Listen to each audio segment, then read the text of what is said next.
Next up, guys, let's discuss the matchup that I've been doing a little bit of tape study on. And I don't do tape study most of the time before my first look, but it's over the holiday. I wanted to make sure that I had something to say about this fight, right? Because I didn't know who Felipe Bunes was. So I wanted to make sure I did a little research, I did a little due diligence, so I can come to you guys with some real thoughts and opinions.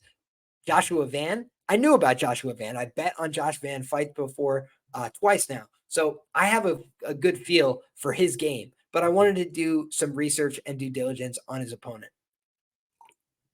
Now, Felipe Bunes, what is interesting about him is that I've been watching him fight and he looks like a primary striker, right? Then you look at his tapology and the guy has 8 wins by submission. So I have to go back further in his catalog and see exactly what's going on with this guy.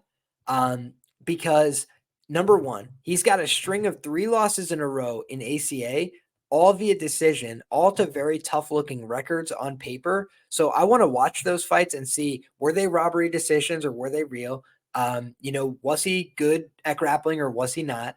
And kind of get a better feel for it. I haven't watched those ACB fights, but what I have done, excuse me, what I have done is I've watched the Yumi Horiuchi fight, I watched the Huascar Cruz fight, and I watched the Jussier Formiga fight. So Formiga, for context, missed weight by a large amount for that fight. And they were supposed to fight, I think, at 25. They ended up fighting at 135. And Formiga, I think, missed weight for 35. So Formiga just had no desire to make the weight that night at all. And instead, he comes in, grappling heavy game plan, and he was able to get him to the mat. And I thought Bune's grappling looked very suspect in that fight against Formiga. But you got to remember, it's up a weight, it's on short notice, it's like all these things. So I just want to give him a little bit of the pass there. That he took a short notice fight up a weight, and everybody expected Formiga to get the job done, and Formiga got the job done, right? But I think of a guy like Bunes as, you know, why did the UFC sign him? Right. I tweeted this out the other day. I said, why would the UFC sign this guy when he doesn't have all these, great wins on his resume? When, in his last 7 fights, he's 3-4, right? How does he get signed to the UFC? I really believe the reason is, number one, he's got a lot of wins by finish and they like finishers. And number two, he's willing to say yes to tough opponents and he's willing to say yes to tough circumstances. You miss weight, doesn't matter. Hard fight, doesn't matter. I think that's what they really like and admire about this guy. So they brought him in to fight Zhalgas Zhumagulov. He had a problem with a drug test. It's listed as a medical issue on Tapology, but somebody made me aware of that on Twitter. I believe it was one of the guys from the Chronic Combat Conversations podcast. I wanted to shout out those guys. But when I'm thinking about this fight, I'm saying to myself, man, this is a fight where Felipe Bunes in his recent fights is coming out there looking to strike, looking to get knockouts, looking to do damage with his hands, and also looking to time these spinning kicks to the head. He's looking for wheel kicks. He's looking to be very aggressive. And that has scared a couple of his opponents. I felt like Jussier Formiga wanted nothing to do with his striking after they exchanged for a little bit and then decided, hey, let's make this a grappling match. Let's get this on the ground. Joshua Van, it's not going to be like that, right? He's a completely different style matchup. Even when you look at Yuma Horiuchi and Huascar Cruz, a couple of these guys were willing to go out there and strike with him and put on that display on the feet. But I do wonder what happens when this guy is pressed. He seems like he's very tall and a little bit lanky. I do think he could probably be taken down, but I also think massive age gap between these two, right? Joshua Van, 12 years younger in this spot. 22 years of age compared to 34 for Bunes. Bunes also has way more professional experience, right? 19 fights compared to just 10 for Joshua Van. But Joshua Van, much better win percentage, right? 9-1 in his career as a professional compared to 13-6 for Bunes. So Bunes, 34 years of age, for a debutant in the flyweight division, I mean, it's certainly quite old to be making this kind of spot, but like I said, he was supposed to fight Zhalgas. He was supposed to fight Denis Bandar. They've been trying to get him in there for a while. And now you're looking at a guy from 4 Ounce Fight Club in Josh Van, who is going to be at a 6-inch reach disadvantage here. He's going to be at a 2-inch height disadvantage here, but he's probably going to be the way more powerful guy because he's got more proven knockout ability.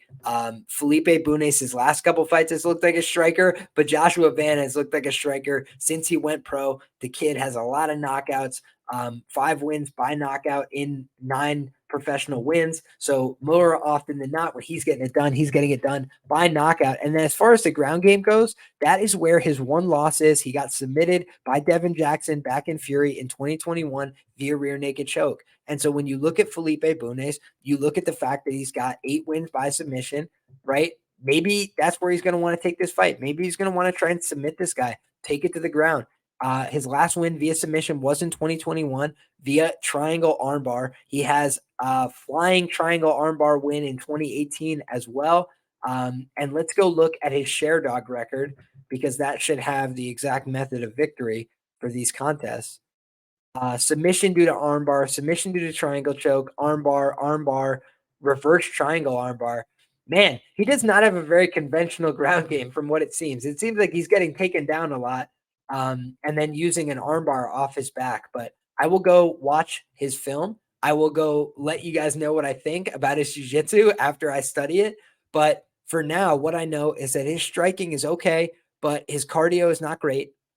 His fundamentals aren't perfect on the feet. He can be chin checked a little bit. He's never been knocked out, but he could definitely be touched on the chin, right? His chin is not very well protected. He's been submitted twice as well, once by Formiga and once back in his regional days.